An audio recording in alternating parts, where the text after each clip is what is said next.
Communiqué de presse. Démenti du secrétariat général de la SENCO sur la désinformation de M. Freddy Mulumba relative à l'attitude de l'Église catholique face au danger de la balkanisation de la RDC.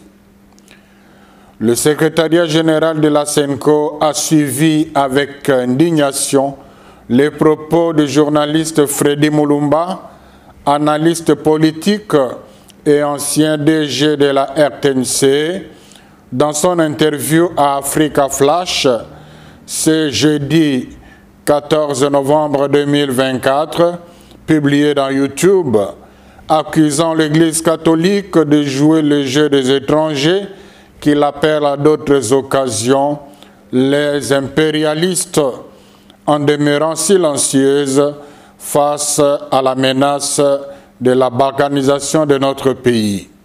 Je le cite. L'Église catholique ne parle pas de la balkanisation. Ils sont ailleurs. Tout le temps, c'est critiquer Félix Tshisekedi, attaquer le pouvoir. Propos à peine croyables de la part d'un scientifique de son rang, s'il faut considérer son diplôme. Et ce n'est pas la première fois qu'il fait de telles déclarations. Considérant l'audition dont jouit ce journaliste perçu comme un des spécialistes de l'insécurité à l'est du pays, la SENCO ne peut pas laisser les milliers de compatriotes consommer cette désinformation alors que la vérité est à la portée de tout le monde. C'est ce que nous voulons démontrer maintenant. Comment reprocher à l'Église catholique de ne pas dénoncer le danger de la balkanisation alors qu'il n'y a pas une Église qui a fait autant qu'elle au niveau national et international pour dénoncer cela? Les preuves sont nombreuses. Nous nous limiterons aux faits les plus significatifs.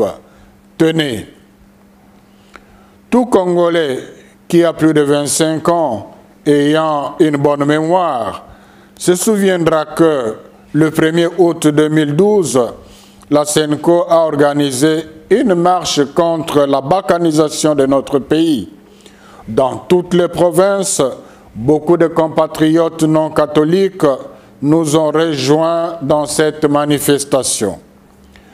Le 19 septembre 2012, en pleine guerre opposant le FARDC et le M23, une délégation de 5 évêques de la SENCO, accompagnée du premier secrétaire général adjoint, a fait le déplacement de Rutshuru, quartier général de la rébellion, avec un message fort de la SENCO, lu dans l'église devant le chef rebelle, M. Sultani Makenga, sous les applaudissements continuels de la population.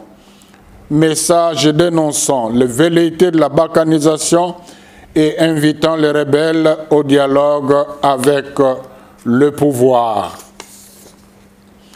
Le 23 juillet 2019, le président sortant de la SENCO, son Excellence Monseigneur Marcel Outembi, accompagné du secrétaire général de la SENCO, a rencontré le président ougandais, M.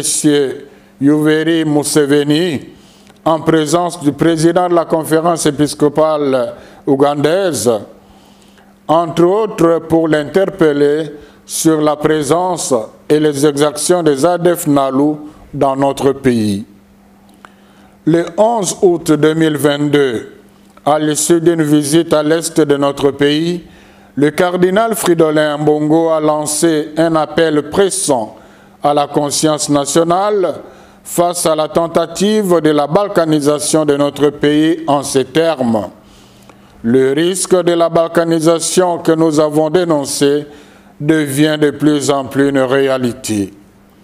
Beaucoup d'autres évêques, dont Monseigneur Uringi, évêque de Bunia, cité dans l'interview susmentionnée, ont souvent aussi dénoncé le danger de la balkanisation dans leur diocèse.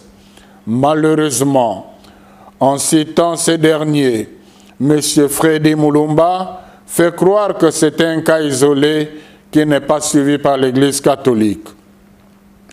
Le 9 novembre 2022, les évêques membres de la SENCO ont sorti un message pathétique intitulé « L'heure est grave, le pays est en danger », dans lequel ils dénonçaient, entre autres, l'indifférence de la communauté internationale par rapport aux velléités du Rwanda, cité explicitement comme agresseur, ce qui, selon les évêques, frise une complicité de cette communauté.